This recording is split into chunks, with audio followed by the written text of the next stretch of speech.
Nice article in the Managing Madrid blog. Wonderful lads that do a great job there. And worth reading about that man there. Karim Benzema needs to rest, and the numbers reveal why. Times ended up almost looking like a 6-3-1. Some very good writing about that on the Managing Madrid website. First rate podcast as well. Of course, Fede Valverde was a huge part of the equation.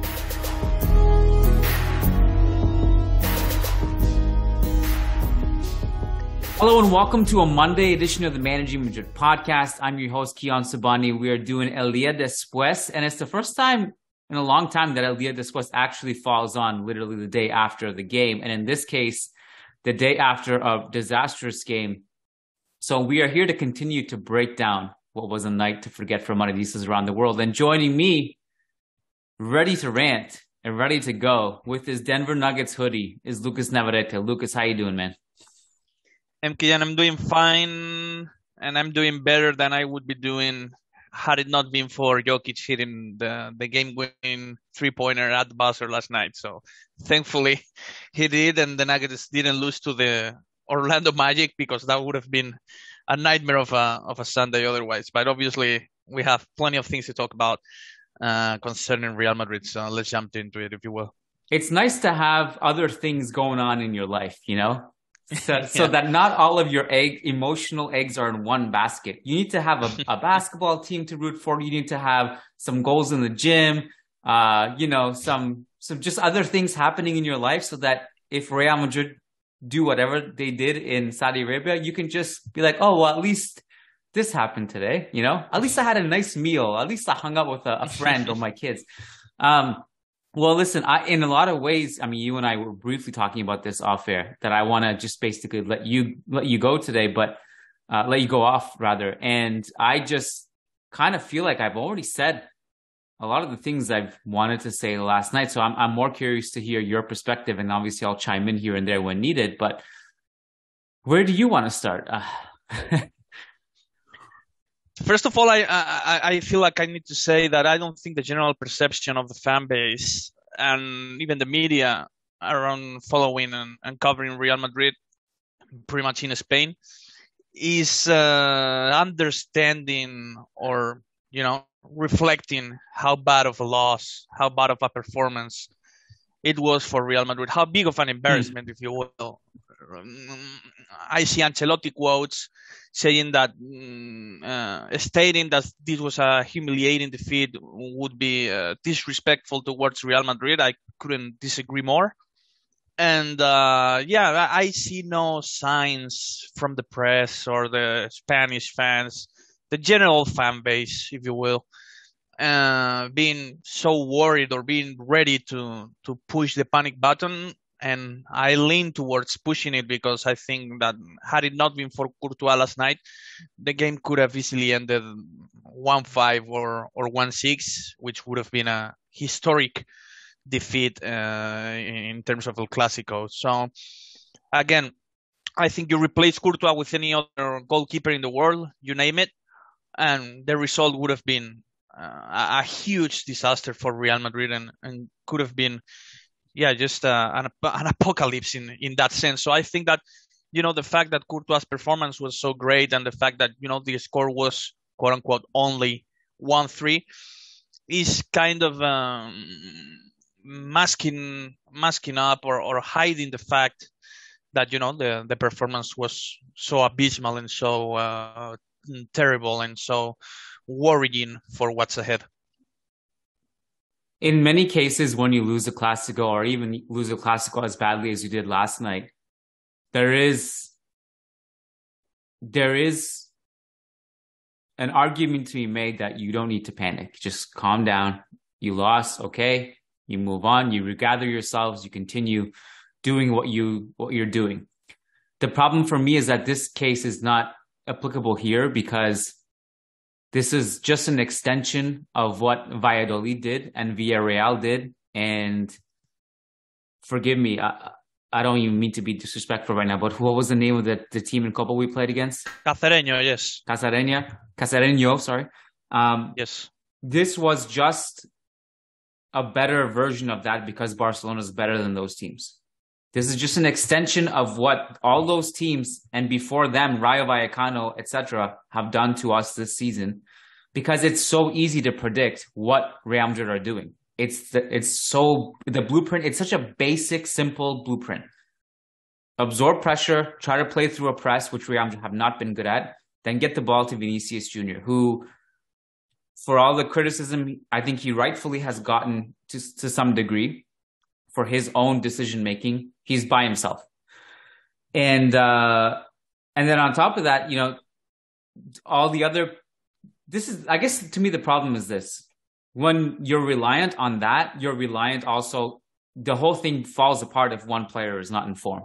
If the guy you're feeding over and over again is not having a good game, you're screwed, because what's plan B? You don't have one. I also thought that, because I know you and I I haven't spoken to you about this, but you and I, based on our tweets, are in agreement that the whole Camavinga being scapegoated thing is super weird. The narrative makes ridiculous. No sense. Yes, I don't agree with it at all, for reasons I've already discussed, but I'm interested to hear your perspective on it. Ancelotti felt like he had to make a sub last night. To me, and what I hope, is that it wasn't because of something Camavinga did wrong, because to me he was the best midfielder out there. I'm not saying he was the second coming of Di Stefano by any means. Don't twist my words. Don't get me wrong. I don't think he was some infallible divine miracle on the field last night.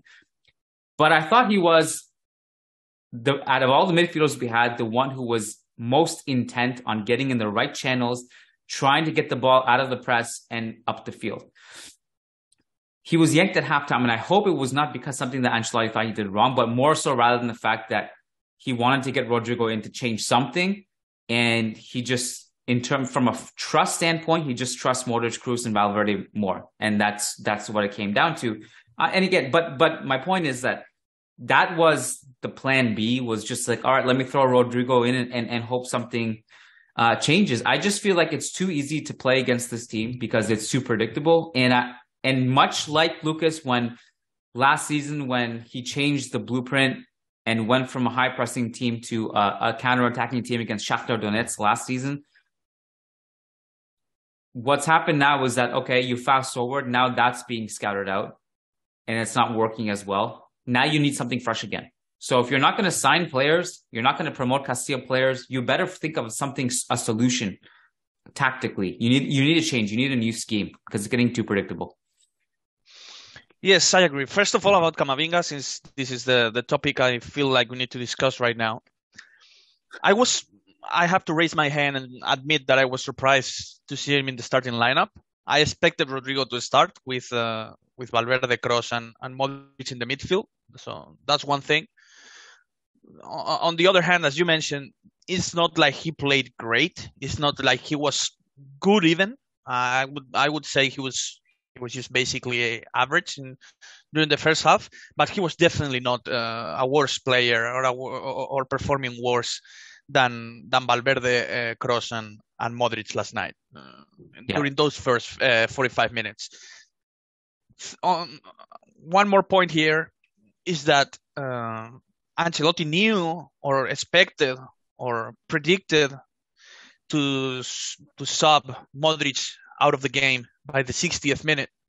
So why not, instead of taking Camavinga out at the 45th minute, why not, fast forward a little bit and just take Modric out in the 45th minute, knowing that obviously Modric is not going to be a controversial substitution, because I think that everyone knows that Modric is tired. Everyone is seeing that Modric is tired. It's not like this substitution is going to create any turmoil or anything like that. So, but about Camavinga, I completely agree with you. I feel like he's being used as a scapegoat by Ancelotti more often than not, which seems to be getting some kind of echo from the Spanish press as well, because I saw your tweet. I saw your tweets last night saying that, the Spanish press, I think it was Marca, putting on the headline that Camavinga was a disaster last night. Look, again, I agree with you. He wasn't the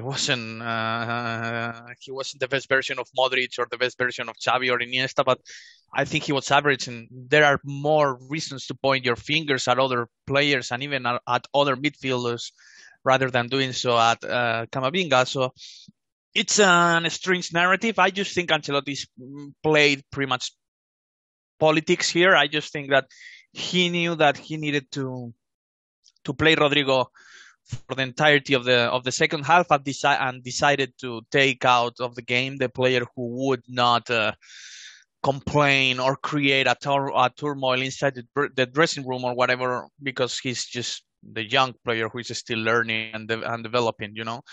So I just think Ancelotti played a bit of politics here. We know that sometimes he's that kind of coach who relies on veteran players, who takes the atmosphere inside the dressing room very, very importantly. And I think last night he did this move just as part of this kind of policy that he wants to install or create inside Real Madrid's dressing room. This is my opinion, but I find it lame and even disgusting a little bit to see that Camavinga is being used as a scapegoat more often than not, when the whole collective performance was as terrible as it was last night. Look, Camavinga deserves no blame, individual blame, in how the team performed last night. He deserves no individual blame in how the score ended or how the match ended. So I'm surprised seeing that, you know, once again he's being used as this scapegoat. I think I read somewhere that it was the 8th time this season that he leaves the game at halftime whenever he has featured in the starting lineup. This is definitely not normal. And we can agree on the fact that Camavinga has had a bit of a sophomore slump in Real Madrid, which is usual in Madrid, by the way, on the youngsters. You know, they establish themselves as very exciting players. They're proving themselves on the first year and all that, but they tend to struggle a little bit more on the second season. So it's something that could even be predictable, but we can all agree on that. But on the other hand, I don't think it's normal to find Camavinga being taken out of the game by halftime 8 times already this season when he's featuring the starting lineup. And I don't think this is a good trend I'm seeing in terms of the relationship between Ancelotti, Camavinga, or even Camavinga and the rest of the team and the club. Yeah, it is very, very strange to me the way he's being dealt with. And like, look, against Valencia, you could at least say, okay, he has a yellow card. You're worried. This one was different. This one was a tactical change. And in the end, he was the least trusted midfielder out there, despite being the one that was doing the most productive things. And if you're going to only play Camavinga one half, I'd much rather him come off the bench than start, to be quite honest with you. Him coming off against Barca too, when he was also physically the most able central midfielder on the field.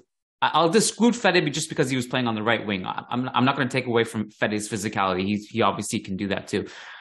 But there was also, to me, not just a tactical gap last night. There was an athletic gap. You know, this goes with Balde versus Carvajal, which was just ridiculous kind of moment to see, and part of one of the telling signs of what's happening here. Because I feel like in a lot of ways, Barcelona we're in a situation where obviously this is their first trophy since Messi left them. This is their first trophy since Xavi has arrived, and in a lot of ways, because of their financial situation, although they have been spending, but for other reasons too, they were forced to promote a lot of kids.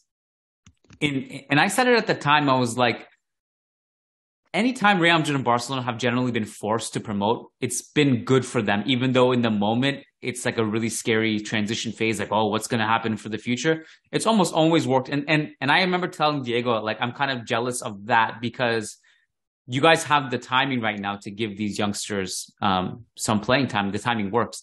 There was another gap last night, apart from the tactics, that like Carvajal physically just deteriorated. Modric and Kroos, and I'm not going to take away from Modric and Kroos, two legends. And Kroos, in my opinion, is having an incredible season still despite this. And let's not forget that Kroos in the last Clasico put in one of the best midfield performances that we've seen in recent Clasicos. It was amazing. That was just like, what, 2 months ago? 3 months? I don't know. 3 months, let's say? A bit more, but yeah, 3-4 months, yeah. I don't remember what the time was, but that was not that long ago. And in a lot of ways, he's also playing the defensive midfield position in a team. Like, that's not his role. I told Matt this last night. He can play that role if you're dominating the play and you're keeping possession, you're winning it high up the field so that you don't have to rely on him jogging back and defending. But it's not his role. And so there was a lot of that. And I think there was just a failure to recognize a lot of things last night. And this is my hope, Lucas.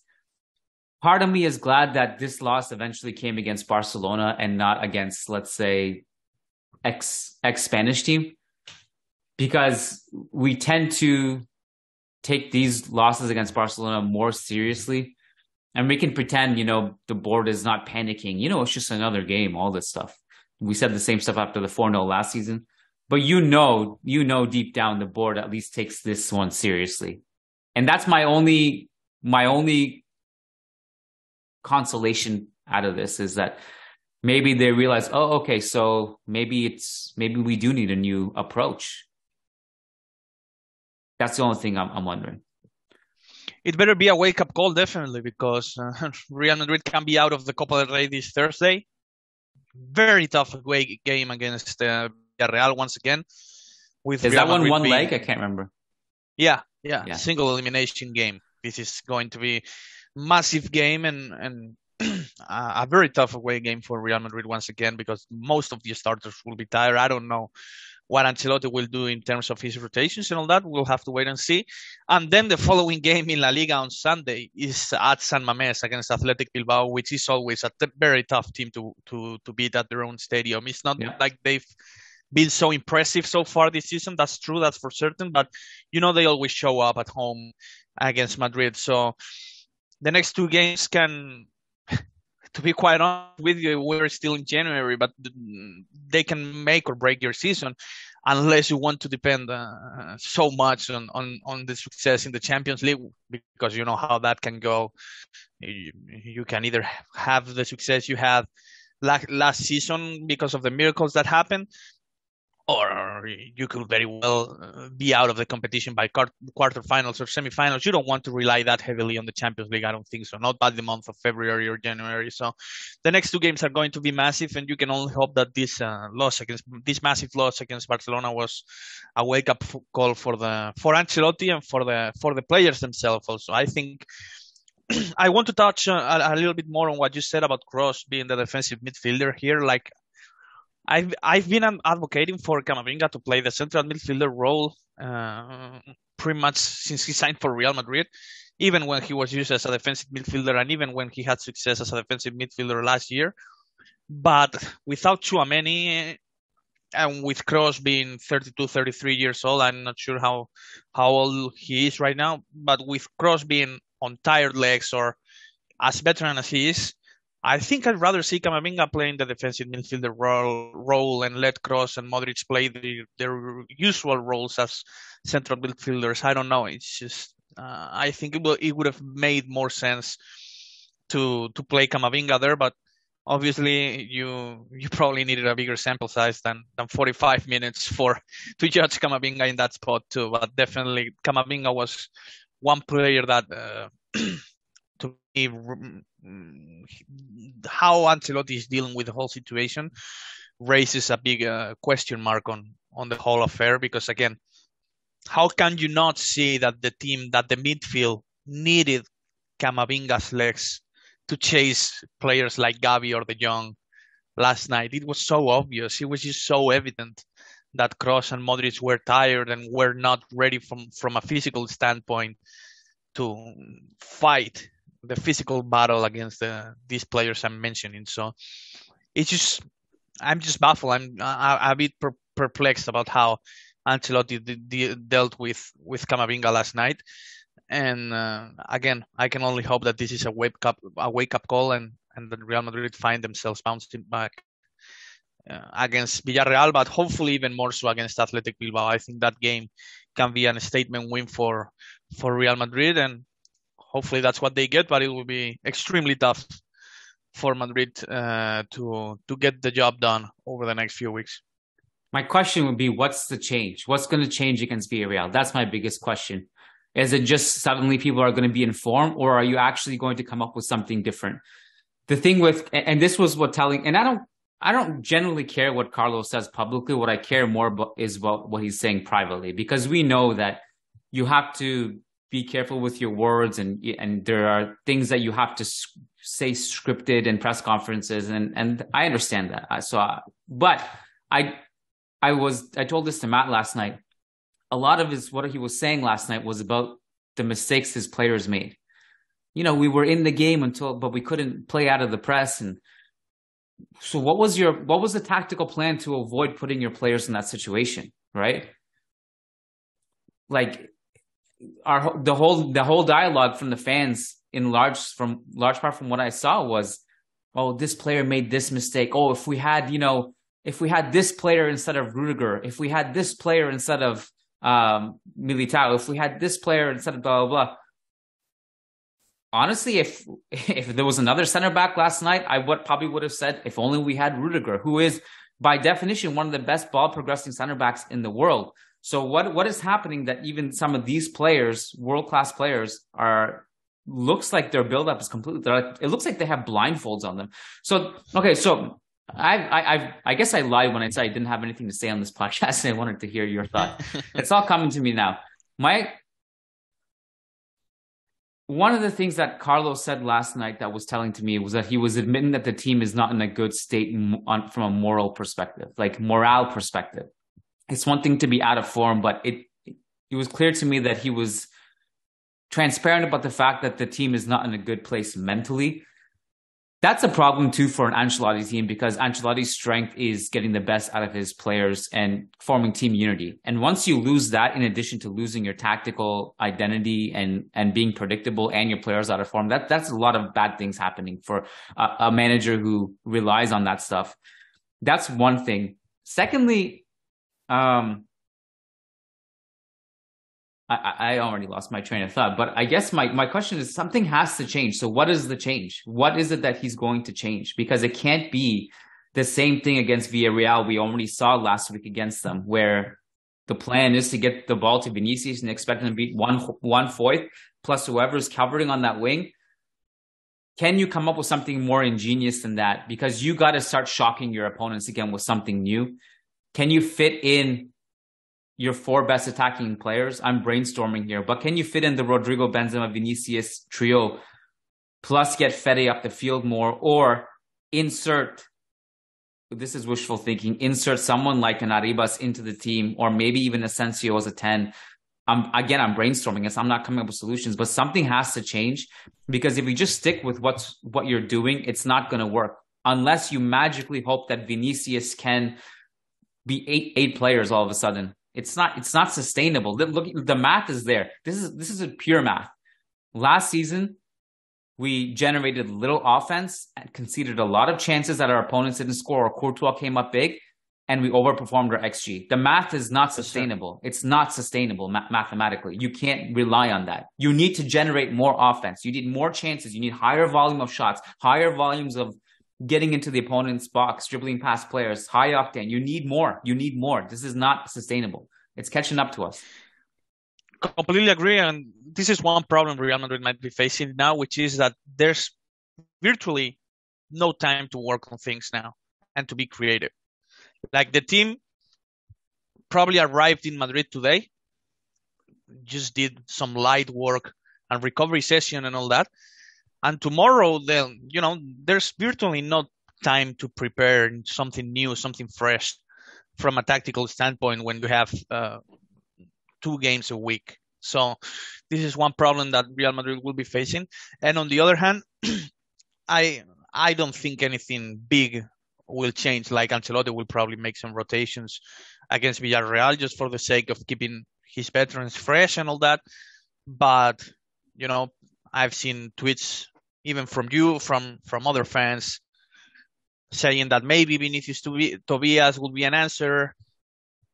Just bring back Fran Garcia. I don't think these kinds of moves or revolutions are going to happen right now. I just don't. And to be quite honest with you, I definitely agree with you when you say that something fresh, something Real Madrid needs something fresh, something new. But I just don't see it happening. I just don't see it happening. And the past episodes are there for everyone to listen. I said it back in October, back in November, that what Fede was doing was not sustainable, as you were saying. You were specifically and generally talking about the whole team. But Real Madrid relied so much this season, this first half of the season, on Fede Valverde being the world's best midfielder. Pretty much, he was better than Kevin De Bruyne back in the day. He was the world's best midfielder during that month, and Real Madrid rescued so many wins and so many victories because of that fact. And I said it back in the day. I said it. I don't know if this is sustainable, man. I just don't know. I just don't think it is, because we would be talking about a different kind of player if he were to keep this up for an entire season. And this is not a knock on Fede Valverde. I just think that it was a great month for him in terms of form and confidence and all that. But I knew that it was very hard for him to sustain that kind of form, as you knew last season, and we knew last season that it was pretty much impossible for Courtois, Vinicius, and Benzema to keep those performances for another season. They managed somehow, I don't know how, to keep it up for pretty much 12 months during the entire 2021-2022 season, and that's why Real Madrid enjoyed such a successful campaign last season. But I pretty much knew that it would be impossible to sustain that kind of form on the three players for another year with the World Cup in between and during the season. And this is the problem Real Madrid are facing now. The fact that they relied so much on Courtois, Vinicius, and Benzema last season, won a lot of things. So I think that the team, the whole club, became a little bit complacent with what ultimately happened by the end of last season, which is that Real Madrid won the double, and in a very emphatic and in a very historic way. But ultimately, I think that those two trophies covered up a little bit the deficiencies, the weaknesses that the team still had last season during this incredible run in the Champions League and La Liga. I still think that the team faced and had some serious issues that probably needed to be addressed and didn't because of the trophies won. Listen, I will never forget last season. I wouldn't trade it for anything. It was one of the best years of my life just because of the club. But at some point, you have to look at the process of what's happening. When was the last time this team looked truly dominant in the game? Can you remember the game? No. Maybe Stamford Bridge was... first half. Stamford Bridge was first, even the entirety of the game. How did that game end? 3-1. 1-3. I think that's pretty dominating. 1-3 in the quarterfinals of the Champions League, Stamford Bridge, big stadium. I can give it to Madrid and to Ancelotti and to all the players there that, okay, this is a dominating performance against a European powerhouse. I can give it to them. I can be fair and give it to them. I'm satisfied with that performance. I think it was dominating. But sure. It was the last time. It was probably the last time that Real Madrid, over the course of an entire game, looked dominating and in complete control of their opponent, of their opponent. Period. I'm not even saying against mediocre or smaller teams. Like, this is probably the last time I saw Real Madrid dominating the opposition with composure and with pure and sheer quality of play. It was probably the last time, and it was against Chelsea in the Stamford Bridge. Yeah. Yeah, and look, I don't think you have to dominate every game. I don't even think it's necessarily a sign of. It's not a prerequisite to winning trophies is to dominate games here and there. It's actually not that important. But my point is that a lot of these wins were squeaking by, and obviously these are issues that right now are just being boiled to the surface, that we're lingering. We've talked about it in passing, but they're boiled to the surface now after what happened last night. when you're squeaking by games just on a couple of half chances here and there and relying on stars, this is the other problem with this method of, okay, like we let our stars express themselves freely. This is Real Madrid. We need managers. I'm not going to dispute it necessarily, but the problem is now that if you're also saying, as Florentino has said publicly himself, we can no longer compete with all these people signing superstars. Okay, so at some point, let's not pretend Real Madrid are the only team that has the ability to have stars to take over games, you know? We're going into these big games now in the Champions League anyway, where that team also has great players. Those teams have great players. They also have the ability to just transcend the tactics. So if your new model is to invest in young players and develop them and stuff, you need to also give them a good structure to come up in, which right now to me doesn't really exist. And the funny thing about playing quote unquote defensive football and relying on the counterattack is that our defense hasn't been that good. No. Granted, it's not like this is helping us keep clean sheets or anything. It's really not. Granted, our press has been terrible too. So, but you have to come up with a solution if you're conceding all these goals anyway. And as you said, it could have been much worse than 3-0. If you're conceding all these chances as well, and you're not creating anything yourself, what's the point of this structure? Why not if you're going to concede all these chances anyway, well, at least attack more. At least get some more players into the box and come up with some new ways to create offense. So that's a worrying sign for me. The fact that I will say one more thing, Kiyan, which is that you mentioned that Real Madrid need to give these young players the structure and the system to, overall to give them an easier job. I think on the field, that's one thing you have to do, right? As coach and as a club, even you need to make the job of your players as easy as possible, so that they can showcase and express their talent, as you're mentioning. But also, you need to create good habits for them to develop as young players. And you're definitely not doing that by the way you're dealing with the Camavinga situation, by how, let me try to find the right words here. I don't think Vinicius has been coached properly over the last few months, if you will. I don't think the way Vinicius has dealt with the whole racism controversy, I think it has affected his game a little bit. Rightfully so, and it's normal, and it's because he's under the spotlight every time he steps on an away stadium. So, but I think Ancelotti, the coaching staff, and the club could have done a better job of making sure that Vinicius' focus is on the game and 100% of the game, and not on what happens away from the field.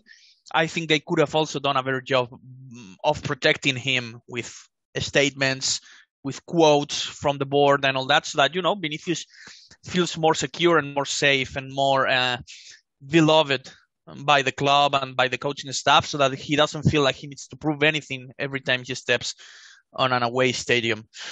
So I think you need to create, not only do a better job on the field in terms of making the job of your young players way easier than it is right now. I also think that you need to create good habits for these young players and create a winning culture and make sure that, they give their 100% pretty much every single game. And that's not what I feel they're doing at the moment. So this is people. I don't know if people are either sick and tired of me talking about Castilla players or really, really happy I'm talking about Castilla players constantly. I think the latter.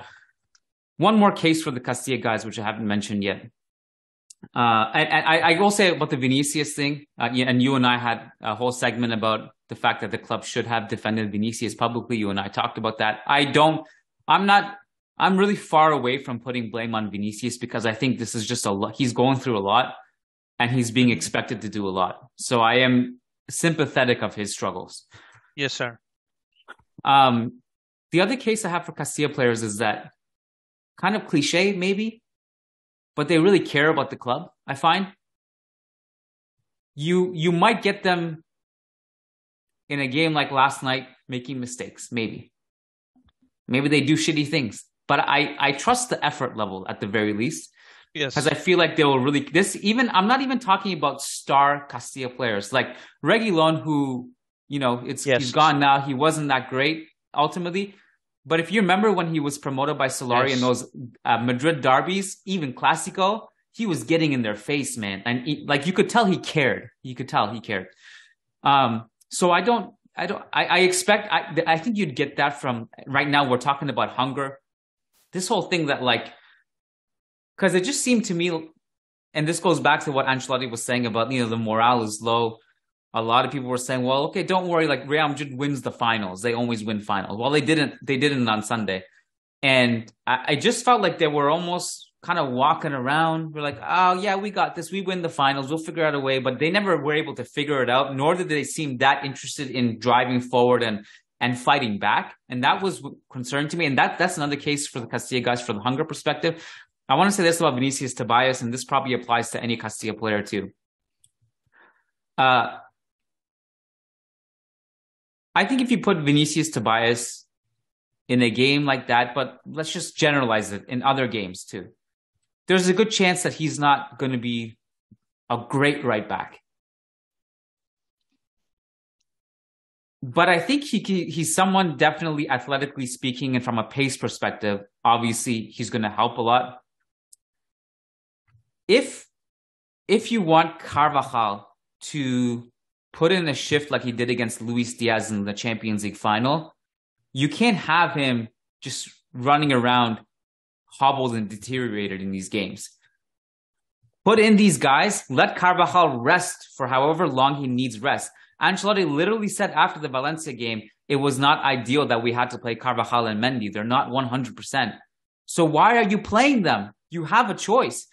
And there was a report today in AS that, Ancelotti asked the club for a backup striker, asked the club for a backup right back. The club said no. Oh, poor guy. It's not his fault. You can't tell me that he doesn't have a choice to promote these guys and give them a chance. That's in his control. And by the way, I would just say, don't believe everything you read. That's another thing. May be true, it might not be true. A lot of people are running away with that. Believe what you want, but question everything. He has the choice. He has the choice to incorporate these players. He's choosing not to. Even Odriozola, we've talked about him. Really, he's got speed. Not great, but he's got speed. I can see the concern of Vinicius Tobias lacking the experience to play in a final against Barcelona in a Clasico. I can see the concern there. Odriozola has played against Barcelona already, being a Real Madrid player. Odriozola has played a few Clásicos here and there. Remember his stint on the second half during the COVID year, I think it was, with Real Madrid still fighting / securing the title. I don't know. It was a huge game against Barcelona, which Real Madrid won. And Odriozola remember, it was played in Valdebebas with huge rain falling down. And Odriozola came in with 20, 25, maybe even less, I don't know, minutes to go. And quite impressed a little bit even against Barcelona. I'm not saying that Odriozola deserves a bigger role than what he's having. But again, I can see the point of Ancelotti not trusting Vinicius Tobias in such a big game like this one. I can see why he will probably rather give him the chance to make his debut and, get a bit of a longer run with the first team against a smaller opposition, mainly, for example, against Villarreal. Not that I will think it happen. I don't think that he will play against Villarreal on Thursday, but, it would be a better game for him than the final against Barcelona, maybe. But again, Ancelotti has different options for that position. Maybe even Nacho, who didn't start last night. Odriozola is another one that I just mentioned. So, yeah, he definitely has options. He has the option and the luxury to choose some players here and there. Maybe he feels like these options he has are not good enough. And maybe if he feels that way, he's right about that. But as you mentioned, he has the choice not to play Carvajal off the bench against Valencia when Lucas Vázquez gets injured. but he keeps Vinicius Tobias in Spain with Castilla instead of including him in the squad list even. So I don't know. I think that Ancelotti is not right now. I'm a bit worried about Ancelotti definitely not doing a good job of managing the squad and managing the minutes of everyone during this start of the second half of the season. I don't think he's doing a proper job in order for Real Madrid to get to the important stretch of the season in proper conditioning. I don't think that Modric or Kroos will be fine when the important stretch comes. I don't think Benzema will be fine when the important stretch comes, and I don't think that Carvajal will be fresh and ready when the truly important stretch comes, if Real Madrid manages to reach that stretch of the season in a good and a decent chance to win the trophies, which is what worries me at the moment. The fact that they might not even reach that kind of position and that kind of stage. Yeah, and look, the idea of like, okay, not trusting Vinicius in a game like this, as a general concept, I understand. This is not a charity. You want to win games.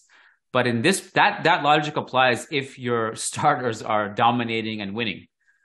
The logic doesn't apply when, like, we're not talking about, as I put it on Twitter, benching peak Chendo. We're talking about Carvajal on his last legs. He's deteriorated physically. He's not the same athlete he was. He's not the same. You could trust his experience in some ways, obviously, leadership, but man, even, okay, beyond the physical stuff, some of the stuff he was deciding to do in the last two games, the Valencia, that second goal, second goal, what is he doing stepping up like that? There's no, it's the worst possible decision you can make. It's gifting Barca goals. And this is maybe just a side point, funny point, whatever. Xavi said after the game last night that, like, you know, if we can beat Real Madrid like this, we can do this to anyone. Like, I don't think you understand. Everyone's done this to us, including Casareño. Like, you did this. Piqué said you're back after the last Clasico, and we all know you bounced out of Europa League after that. And let's just use your measuring stick against other teams is my advice to you, but do what you want. They fully deserve their win, and they deserve to be dancing around. They completely deserved it. I'm not denying that. Well, we gifted them so many things. This is not a team that is like, we have some of the best players in the world still. Tweak something, change it. This is my question is you have to tweak something. The answer is not to do what you're doing. I fully expect and will be disappointed if there is not some kind of change. And I'm not talking to be like, oh, you start this player instead of that player. No, I'm talking about change. Change. Like, you got to change something. Yeah. And about Barcelona and the Europa League and all that, is it fair to be or to have on the back of my mind the fact that Real Madrid might or could be playing Europa League football had they drawn the same group as Barcelona? Is it that crazy to think about it? I don't think it's that crazy. I'm not saying that they would 100% be playing Europa League football had they drawn Bayern Munich and Inter. I'm not saying that's 100% what would be happening, but I think there's a scenario, there's here and there that, you know, Real Madrid pretty much still had to earn or to clinch the first spot in their group on the very last game of the group stage, when they drew pretty much the easiest possible draw there was available in the Champions League draw. So on the back of my mind, I question maybe Real Madrid would have struggled against Inter and Bayern Munich so much that maybe they would be in Barcelona's position had they drawn these teams that Barcelona drew on the group stage draw. I think there's a case to be made there. I'm not saying that 100% that would be what's happening, but I wonder. I think it's fair to wonder.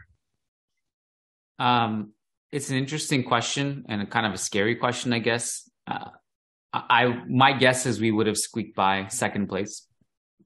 I think the performances against Celtic were really convincing. Leipzig and Shakhtar, we did enough. Apart from that game in Germany. The thing about that period of the season was that we were not playing great, but at least we were still being efficient. Like Vinicius was still putting up numbers despite not being the Vinicius of last season. And Fede Valverde was on fire around in the fall. Yes, that's true. And have to probably, accept or assume that Benzema would have played more with that kind of group. So Real Madrid would have been better in that stretch as well because of that. I think Benzema was given the luxury to rest a little bit more because of the fact that Real Madrid's draw in the Champions League was not that particularly strong. So maybe had Real Madrid been in this dangerous position during the group stage because of Inter and Bayern, maybe Benzema would have played a little bit more, helping Real Madrid a little bit more too. So I'm not even leaning towards saying that Madrid could be in Europa League, but I think it's one thing that I have on the back of my mind here, considering how poor Real Madrid have looked as a team overall so far this season, and all things considered. And I know it might be harsh to say this, considering that Real Madrid are just 3 points behind Barcelona, but this is just my perception and my general feeling of what this team has done so far this season speaking.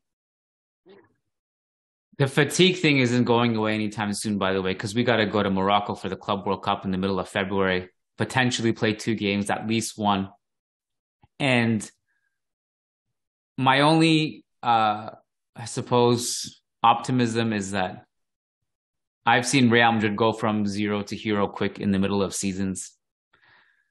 I've seen them turn it around. There are solutions in the team theoretically. There are changes that can be made, but we just have to see them.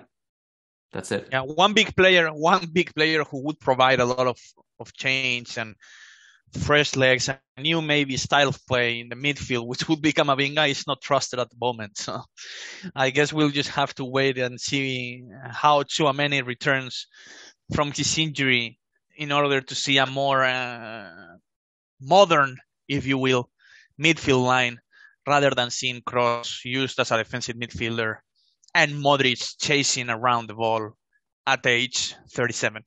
So considering that Camavinga is not being used very often and is not being trusted very often at the moment, I think we'll just have to wait for Tchouaméni to be back, because things don't look good for Madrid in the midfield line. Is he expected to be back for the Villarreal game? For Thursday? No, not for Thursday. I think the earliest scenario for him was the San Mamés game. He hasn't rejoined the squad yet. Of course, he could theoretically rejoin the squad by the end of the week and still make it to San Mamés. I don't think it's the ideal scenario to throw him and feature him in the starting lineup against Bilbao away. I don't think that's the ideal case for him to return. So I'm guessing that he could be back for the last few games of the month, which are against Valencia and Real Sociedad at home, I think. So I pick either one of those for him to be back and maybe establish himself again as the starter in the midfield, because I think Real Madrid need him. I think Real Madrid wouldn't need him as much as they are right now if Camavinga was trusted by Ancelotti a little bit more. But under the current circumstances and with Kroos and Modric being used as often as they are right now, I think that it's desperation time and Tchouaméni needs to be back and as soon as possible, because with Camavinga playing as with this kind of a small role that he's playing at the moment, you cannot expect Modric and Kroos to carry your team on a consistent basis at this point, I don't think.